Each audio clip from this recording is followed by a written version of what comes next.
one formless God, who is without a second, the all perfect, the beginning and the end of everything. I also believe in the immortality of the soul, in the necessity of upasana for the spiritual development, and in the moral accountability of self. I hold that no created object or person is to be worshipped as God. I believe in natural and universal revelation. Truth is mine wherever it is. I have the right to use my reason and my conscience in judging of dharma and adharma. With this ability of self-determination, I shall always uphold dharma. I practice spiritual worship as a constant endeavor and try to do my best to shape my life in accordance with these beliefs and thoughts. Thank you. This is the process to be. I'm telling these all these seminars because to make our children, make other people's children to come to the fold of Brahma Samaj, we have to integrate these 5 yagnas. That's why I'm defining all these things. The Buddha Yagna tells us involved in charity activities, charity actions such as providing food to those in need, providing help and guiding the unemployed, providing medical facilities to needy people. Then Pitru Yagna, which says to respect our parents, elders, teachers and fellow human beings. And Samajika Yagna, just like Deva Yagna, which proscribes and prohibits us from indulging in harmful and dangerous activities to our surroundings. In the same way, Samajika Yagna denounces and condemns us from indulging in illegal activities. So these 5 yagnas needs to be inculcated into the school children. And apart from that, we should make them affiliated to we should make them learn about the Vedas and the hidden meaning in it. With these, we can do something which helps them, and in a whole period of time, they can become Brahmos. So I summarize, to raise children as Brahmos, we should show zero tolerance to irrationalities that are being performed in our houses, and make our children and other people's children to understand and implement these Pancha Yagnas in a day-to-day activities, and also make them learn Vedas and get acquainted with the inner meaning which is there in the Vedas. This way we can raise our children and other people's children to become Brahmins. Thank you. Let's say even after having this 131 sessions of Brahmo conferences, if you are still not proud about Brahma Dharma, if you are still not proud about being a Brahmo, then what is the fun and reason for having these conferences for us? So today, the topic I would like to touch upon, this is more like summarizing all the talks what you have since the morning, and to emphasize that why we have to be proud to be a Brahmo. So I will start my session with the Vedic mantra. हिरण्मयेन पात्रेण सत्यस्यापि हितं मुखं यो सावादित्ये पुरुषः सो सावहं ओम खं ब्रह्म. In this mantra, the great Brahma Dharma Acharya Dirghatama says, if you have to worry about your identity, you always have to worry about your eternal identity. It is not about your ephemeral identity or the identity what you are having in this universe. So we'll try to understand more once we go to this topic. So why this topic? Because we all are very smart. Being humans, we wanted to always get best of best things. Always we want to exercise our mind power and we wanted to get best of best things. But when it comes to the identity, what we are projecting ourselves today, like we might be proud of being an engineer, we might be proud of being a doctor, so many things. The question is really, when we look at the 5th century AD, you see the emergence of Buddha, Mahavira, Arjunas, and Charvakas, a questioning mind which had asked searching questions about the nature of the human being and the nature of the society and the nature of the world. Had we progressed anywhere beyond what the 5th century might have produced in terms of human breadth and understanding? I don't think so.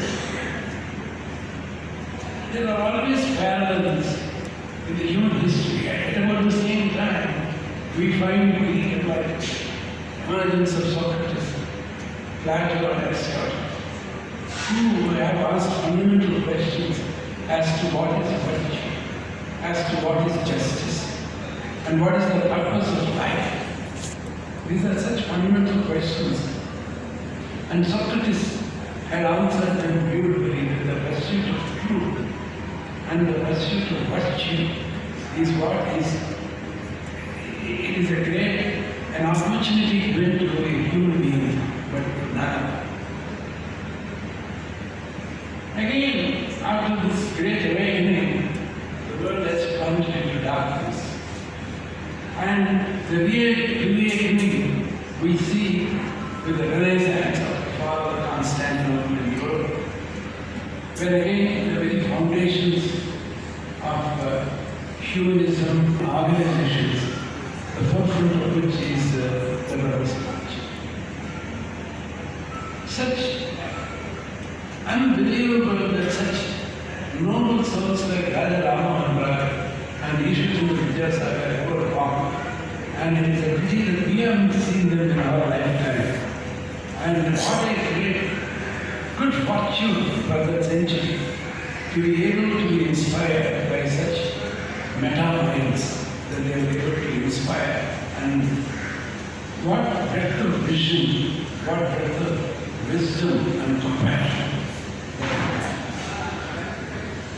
The Bengal Renaissance, which also saw and freeing the spirit from dogma, to set it free once for all, not to be conditioned by mere belief, by custom, by tradition, where Tagore said in his famous poem, where reason is lost in the dreary desert sand of habit.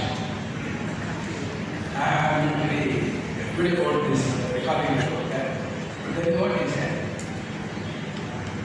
And the contribution of the Brahmo Samaj is immense, and I pay homage to the memory of Raja Rama 250 years of a noble life. He is a noble son of India, and he had built a land, and that land is a land eternal. And I thank you for giving me an opportunity to pay my homage to the contribution made by Raja Rama and Ishwara Vidyasagar and the Brahmo Samaj to the Indian society and culture to make us more humane, more rational, more tolerant, and ultimately a better society. Thank you.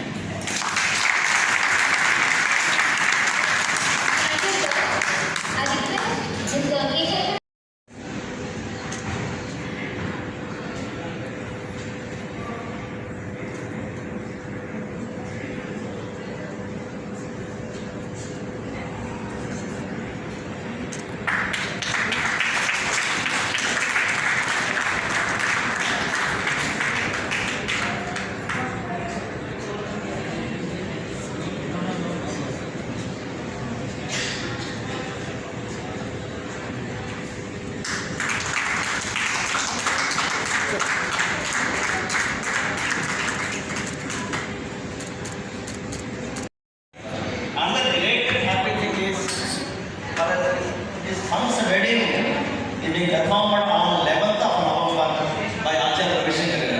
The BRAHMO.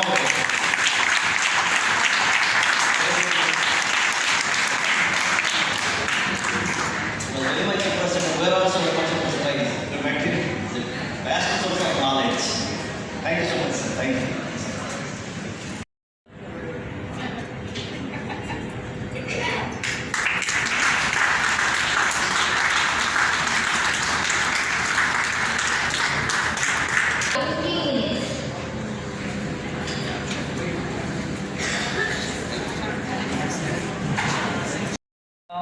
Reception committee, excellent work.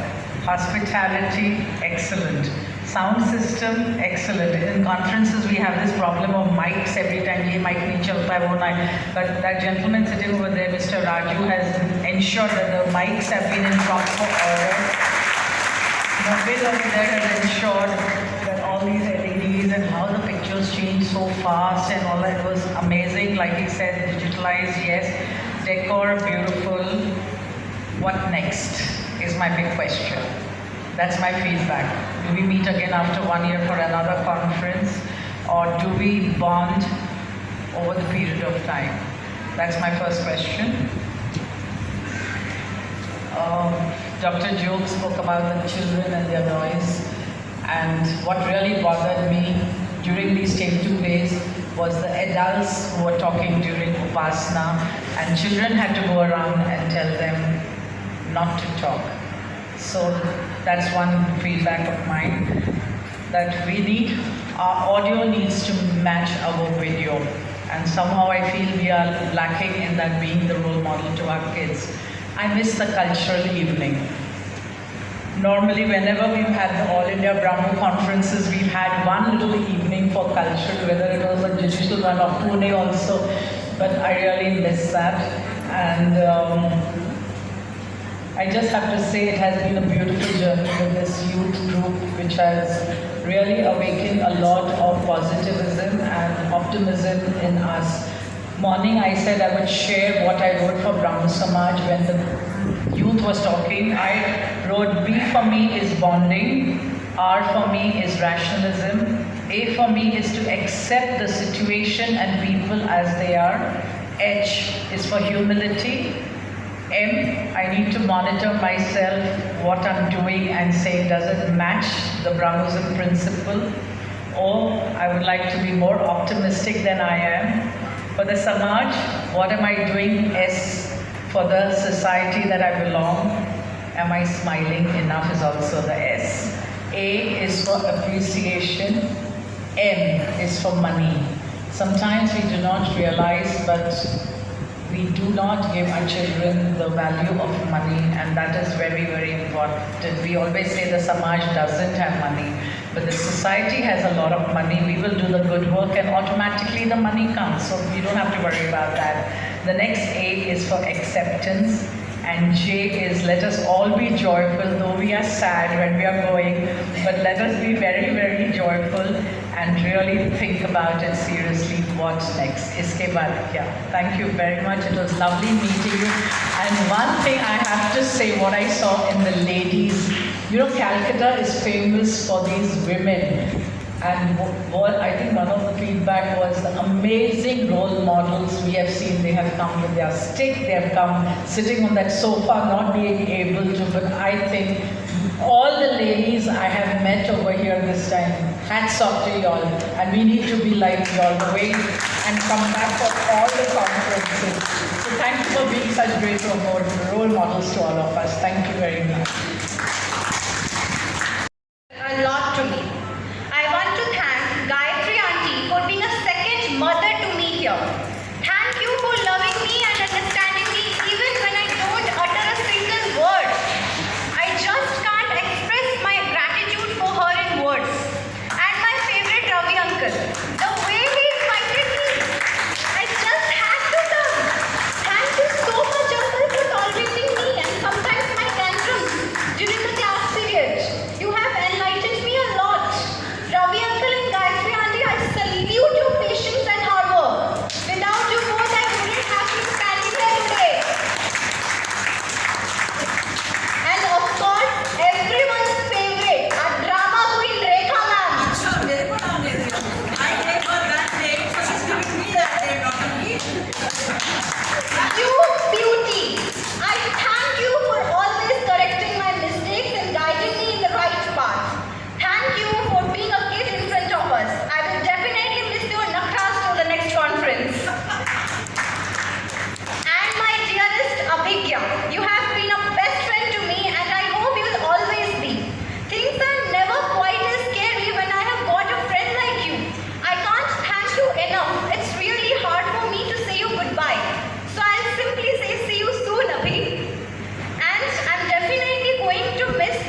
one part of a conference to conclude it, to see where we stand, what we came for, and what we have achieved in this session.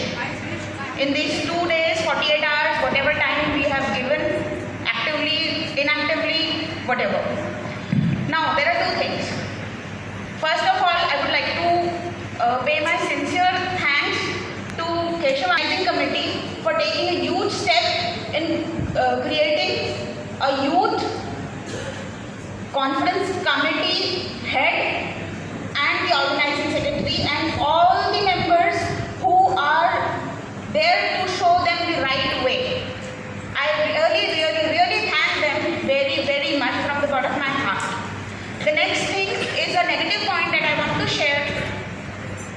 I would like to express my deepest and most painful agony and the sheer injustice which happened on this international platform, because if I'm not going to raise this question, it is not going to be spoken. And I am a dedicated Brahmo, and when Ravi sir had that session, are you proud to be a Brahmo? In that time, yes, I am proud to be a Brahmo, and if some sort of injustice is happening on this platform, in a conference, I want to raise my voice. That's why I'm coming with this negative point, because I don't want to let it go, because if we let it go, it will go on like that only.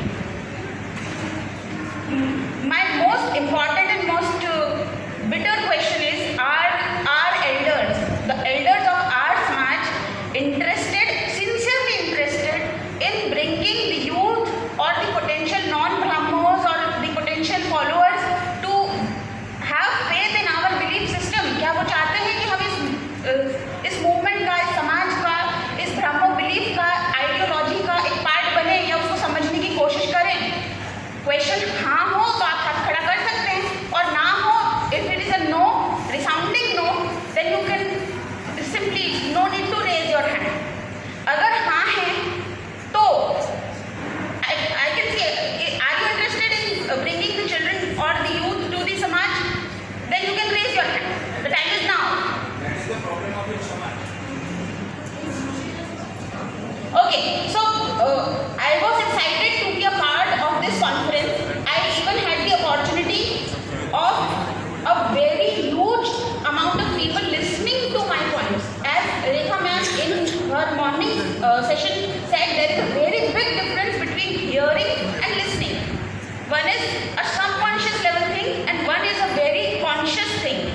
In one thing, you are actually thinking about what is entering your ear and you are processing that thing and you are thinking about it. You are spending your time and your mind on it. So on this level, I was excited to be a part, to be a presenter as a prayer. I wanted to do a prayer, but I was not given the chance. Just because I was not able to write my name on the given paper in the given time. There is a forced leave, and that forced leave gives them some resource to continue for the next year. So from here, from this conference, each and every year, we are collecting some resource that we will use for the next year. Okay, now for 2 days, thousands and thousands of words and sentences are going to be uttered by the different speakers. It is not possible to remember. Okay, but few things are there which must be there in some of their minds. Something is there in my mind, something is there in the others. Okay, that is the positivity of these seminars or this conference. Now, sometimes we are thinking that we know everything. In Bengali we call it Sabjanta.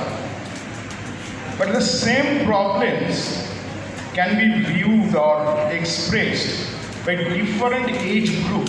That is a very interesting thing for me today in the morning session and the post-lunch session. We are finding out that from the age group of 15, and those the boys, I think in class 8 or 9 maybe, Okay, and some of them they are one is in class 11, another is going to graduate. Places and invite. That is the best thing I find out. The very new things are there.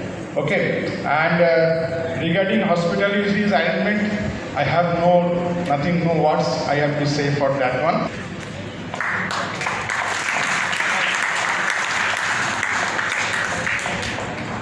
Thank you. The conference in Guwahati. Okay. Yes. Awesome.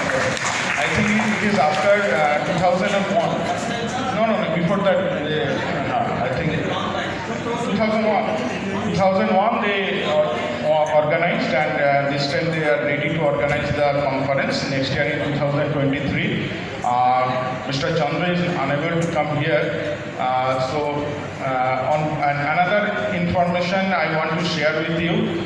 In the new organizing committee, we have new general secretary, and Sri Aniruddha Rokit is the new general secretary. Sir, please come here. All of you, please give an applause for him. Every year, from every corner of the country, we are coming in one place. Okay? Okay. Very good. We'll clap for that. Okay, now we are going to hand over the flag. Okay. That's the last time. Last time. Go down and Downstairs. Okay.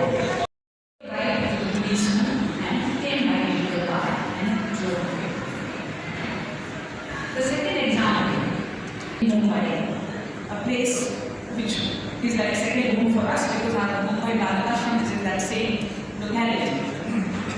On that crowded market street, I was horrified to see he was definitely not more than 12 years old. This boy riding a two-wheeler.